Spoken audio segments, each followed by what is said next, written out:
Tectone. Tectone, one of the biggest gacha game content creators on both YouTube and Twitch, and one who has had a very interesting journey through Genshin Impact and Honkai style, and how wailing massively on Genshin Impact to get all the characters to their maximum potential versus going free to play on Honkai style has massively influenced his experience on playing the games, and that we can learn a lot from his journey to see, is it worth it to pay to win on a gacha game, and do the whales really get a better gaming experience and or have more fun? And to add to that, what happens when a content creator experiences a game completely different to the generic audience, like what might have happened with Tectone and Genshin Impact? Let's dive into these topics today. Now, before we can talk about his journey, we need to talk about who is Tectone. Now, I personally found Tectone through playing Arknights, and honestly, whenever he talks back about Arknights, I often hear the controversy being pulled up or a lot of the negatives. But from my experience playing Arknights, whenever a new character would come out,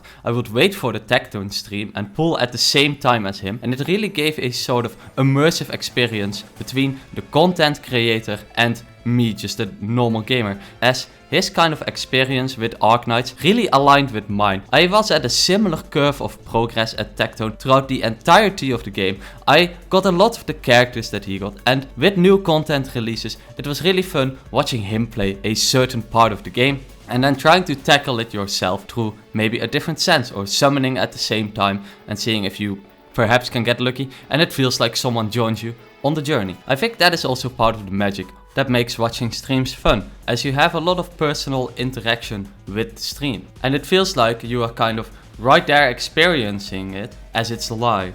Now, after a couple of months, Arknights got stale, and every single gacha gamer, including me, moved to the new, wonderful and beautiful game of Genshin Impact. The massive release of Genshin Impact. It was huge. The game absolutely blew up. And of course, Tectone, being one of the biggest gacha creators in the space, absolutely jumped into Genshin. But then, one of the most interesting things happened. So let's sum it up in a timeline. First of all, Genshin Impact releases and version 1.0 and 1.1 happened. In these versions, the game was in a early state and there were a lot of flaws, like the first event being terrible and resin absolutely lacking. And Tectone made call-out videos about these kind of flaws in Genshin Impact, but in general was really enjoying the game together with the community. But a lot of new content creators joined the Genshin Impact community and a problem formed around the release. You could spend an absolute ton of money on Genshin Impact to make your account absolutely overpowered. Now, we had a new content creator in the Genshin sphere called Mtest, previously from Destiny, love you Mtest, and he kind of fell into a pit. He summoned an absolute ton on his original Genshin Impact account and felt guilty about this because he felt like he was a negative influence towards his fans, incentivizing them to spend a ton of money on Genshin Impact and perhaps have serious financial ramifications from watching his videos, which is a guilt he could not bear.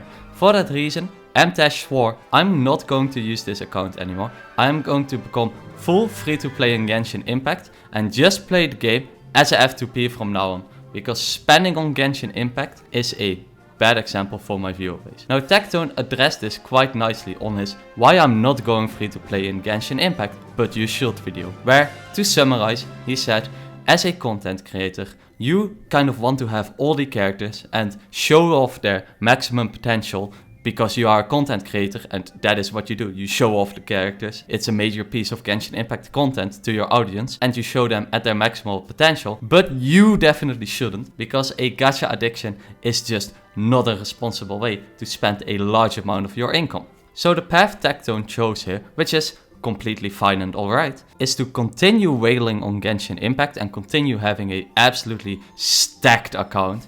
But he made sure to warn you along the way that gambling on gacha games can be extremely dangerous, often noting that he once became homeless from spending way too much money on a variety of games. So now chapter 2 in the Genshin Impact saga. Patch 1.2 up until now. Two problems started to form for our good friend Tectone, both completely outside of his power. The first problem was, for example, when Ganyu released, Tectone said Ganyu could be used as a sub DPS or as a support. Now, How did he get to this conclusion? Well, easily. If you look at her kit, her E is a taunt and taunts enemies to it and then deals some damage. And her ultimate is a off-field ability that applies cryo and deals huge damage. If you look at Ganyu's kit before she releases, it becomes extremely clear that you do not account for her charge shots dealing the most ridiculous amount of damage possible. And this is why Tectone said, oh, Ganyu is a sub DPS, right? It might not have been the quote-unquote correct conclusion, as her charged arrows kill anything in the game in one shot, but it makes sense. If your abilities are good when you're not on the field, it makes sense that you think the character is a sub DPS.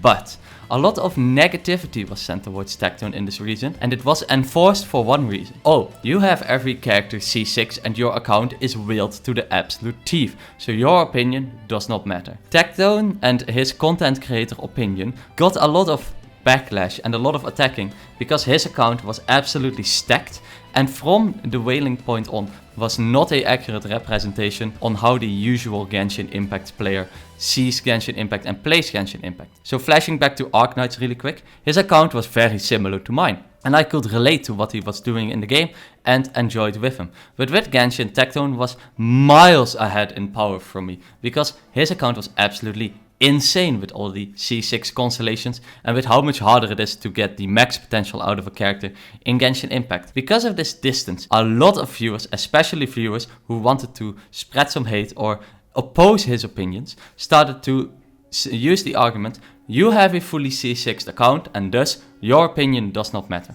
And Tectone would kind of occasionally fire back at this, trying to convince the audience, no look, Ganyu has a lot of off-field abilities, so it would kind of make sense that she is good as a support, right? She could be a sub DPS and it will just be nullified. No, you're a whale and thus you clear the game by pressing left mouse button and your opinion is invalid. This made content creating for Genshin Impact a lot harder, and it made interacting with the community a lot more difficult and fragile. The second big problem was that Genshin Impact simply did not make the game for C6 characters. The hardest content in Genshin Impact gets absolutely smashed by C6 characters. It's not even close. And honestly, even with the very hard abyss that we have now, C6 characters still just absolutely tear through it. There is no way to use your C6 characters, and thus that also does not really make interesting content,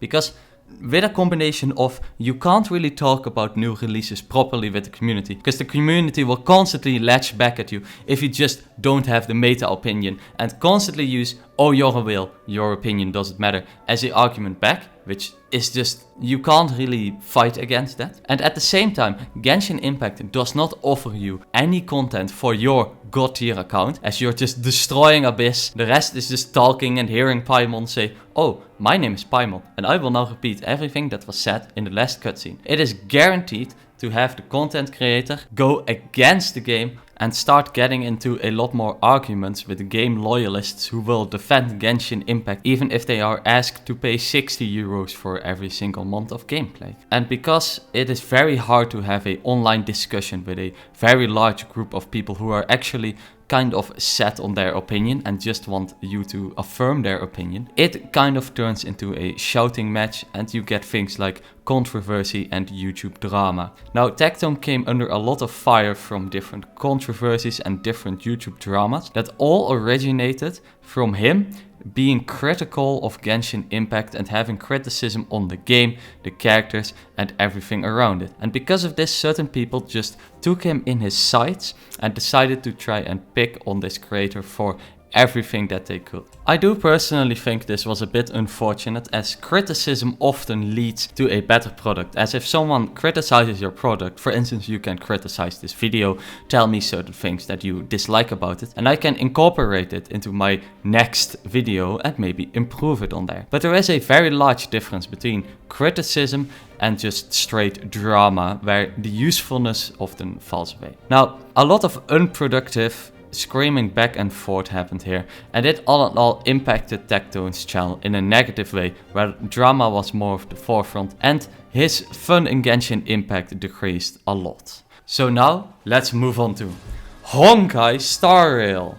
Now, to jump straight into it, Tectone has taken a break from Genshin Impact and has not played very aggressive gacha games in quite a while. And then Honkai Star Rail releases. But there is one big difference that he made. He is going completely free to play, but he can still do probably some of his most popular and most requested videos, his pulling videos, by just pulling on guest accounts like Shy Lily's account. Just pull on her account, do the insane reaction that everybody loves, but still have a free-to-play account. Now this achieves two very crucial things. One, Tectone's opinion cannot instantly be discarded because wow, your account is whale, thus you have absolutely no idea how the game works. His opinion now is a lot more in line with that of the community and can be taken a lot more into consideration because his account is the same as all of ours, unlike in Genshin Impact, where his opinion was instantly dismissed because whale bad. The second thing is that with Honkai Star Rail, the game lasts so much longer if you are a free-to-play player. As a streamer, you play the game 10 to 12 hours a day sometimes, or at least a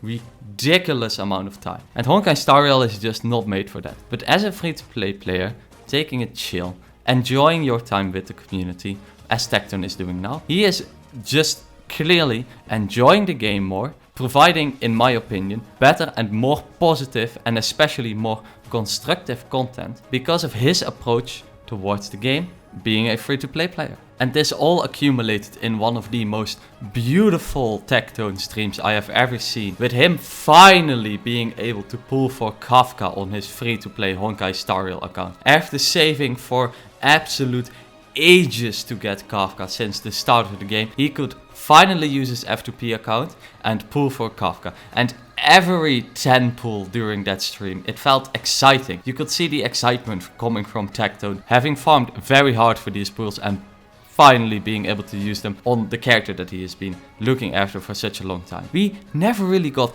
this much excitement coming from a content creator while he was playing Genshin. But in Honkai Star Rail, it's a completely different story. Next to that, it seems like Tectone is really evolving his content now that he is playing Honkai Star Rail as a F2P. I absolutely love his podcast that he started, and I think it is really good of him to invite other smaller creators on a one-time podcast and talk about different topics from the Honkai Star Rail community. As a viewer, you feel like a lot more involved in the Honkai Star Rail community by listening to these podcasts and by watching a lot of React content like Tectone makes, as long as the content creator approves, of course. So all in all, by going free to play, Tectone was able to enjoy a gacha game much more than I think he would have if he went mega whale and would have gotten all the characters at their maximum potential. I think Tectone pivoting to free to play in Honkai Star Rail was one of the smartest moves that he could have done, and I am very happy to see how it's turned out positively. His channel got more shine from it, his content in my opinion significantly improved from it,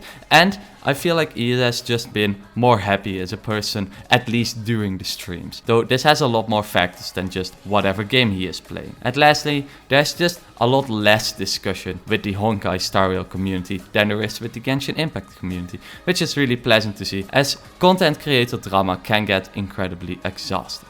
So, I think going free to play in a gacha game and challenging yourself to beat it as far as you can with the characters that you are provided is one of the best ways to experience a gacha game. And I think we can use Tectone's story to conclude that going free to play in a gacha game is more fun than mega whaling in a gacha game. So don't spend thousands of euros because you are getting the better deal by going free to play, as that is a lesson we have learned from our favorite bald man, Tectone. Thank you very much for watching, and I wish you the best of days. And if you really enjoyed it, please consider subscribing, and I'll see you later.